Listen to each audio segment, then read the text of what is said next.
તો મિત્રો આપણે જાપવાળા આવડ માતાજીના દર્શન કરી આપણે અત્યારે નીકળી ગયા પાછા આજ છીએ. આપણા જે જૂનો ગામનો જૂનો માર્ગ હતો જે ગાડા માર્ગ જેને કહેવાય એ રસ્તા ઉપર ઊંડું છે. તો પાણી જેમ જેમ હવે આપણે આગળ જઈએ છીએ તેમ પાણી વધતું જાય છે.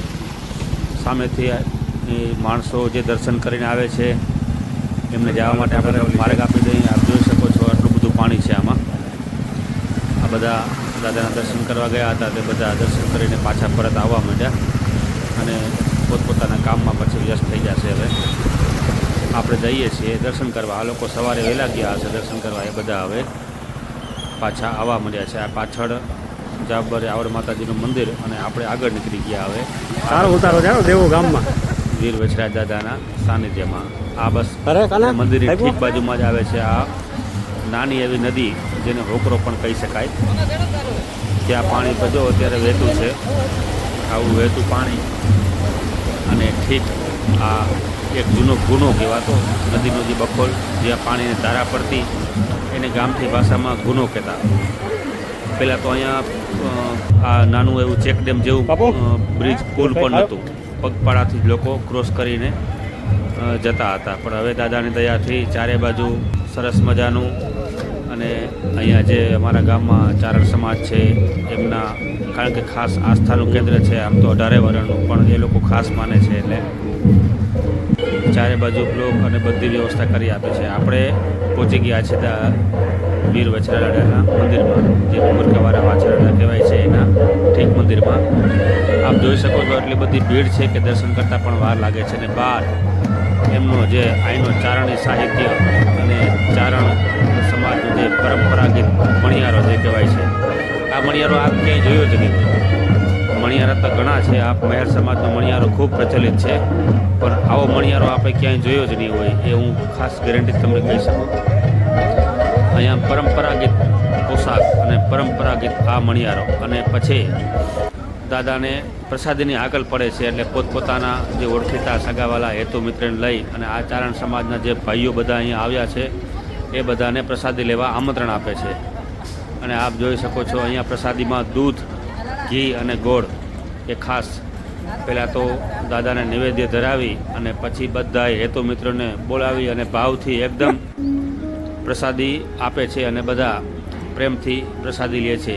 ગામમાંથી જે લોકો અહીંયા આવ્યા હોય એમના માટે ખાસ આ પ્રસાદીનું આયોજન કરવામાં આવે છે. આ ચારણ સમાજના બધા ભાઈઓ અને બહેનો ઘરેથી જ આ ખીર બનાવી અને લઈ આવે છે અને અહીંયા 12 વાગ્યાના ટાઈમમાં દાદાને પ્રસાદ નૈવેદ્ય ધરાવી અને પછી આવેલા તમામ ભક્તજનોને પોતપોતાની રીતે જે જેને ત્યાં સવાઈ પડે એમ એકબીજા જ્યાં ઓળખીતા હોય ત્યાં અને જ્યાં ઓળખીતા ન હોય તો પણ એકબીજાને હાથ પકડી અને દરાર જબરજસ્તીથી આ લોકો પ્રસાદી આપે છે અને એકદમ ભાવથી ખવડાવે છે.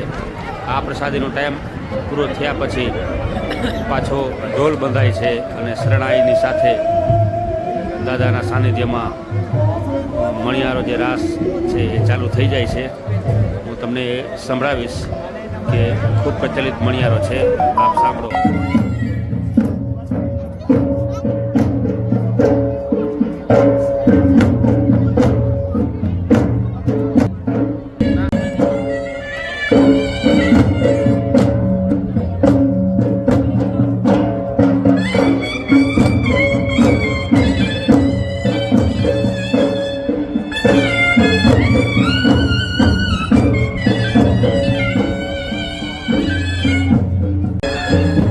આ મણિયારામાં ઢોલ સંગત આપે છે. ખંભાળિયાના વીર જે ખૂબ પ્રચલિત નામ છે અને શરણાઈમાં અમારા બાજુમાં ગામ રાણ લીંબડી જેના કહેવાય છે ત્યાંના શરણાઈ વાદક ખૂબ પ્રચલિત છે.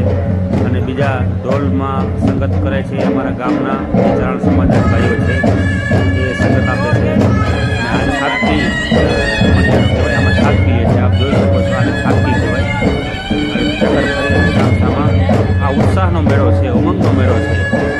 શહેરમાં લોકો ભલે ગામથી પોશાક પહેરી લે પણ આ ગામથી ભાવ આ લઈ આવવો મુશ્કેલ છે. આપ સાંભળો, આપને ખૂબ મજા આવશે.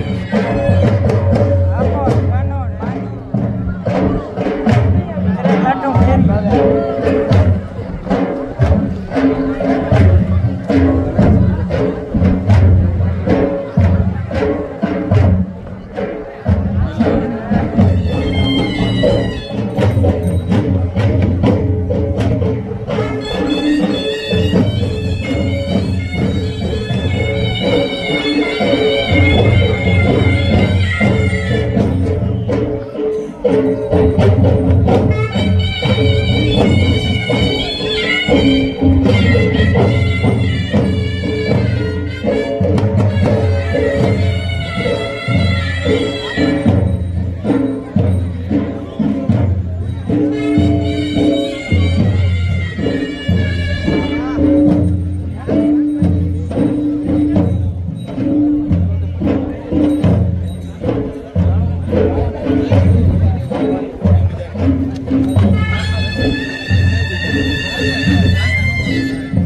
આ બેઠા છે એ અમારા આ મંદિરના ભુવાદાદા કહેવાય છે એ છે. આ વારસાગત અહીંયા આવેલા તમામ ભક્તોને દાણારૂપી પ્રસાદ આપે છે. અને આ પરંપરાગત આ વારસામાં એમના બાપુજી પણ ભુવા હતા આ દાદાના, એમના દાદા પણ આ અહીંયા મંદિરના ભુવા હતા. એટલે વંશ પરંપરાગત અહીંયા જે આ વારસો હાલ્યો આવે છે એ છે. તો આ વિડીયો આપણને કેવો લાગ્યો ચોક્કસથી જણાવો.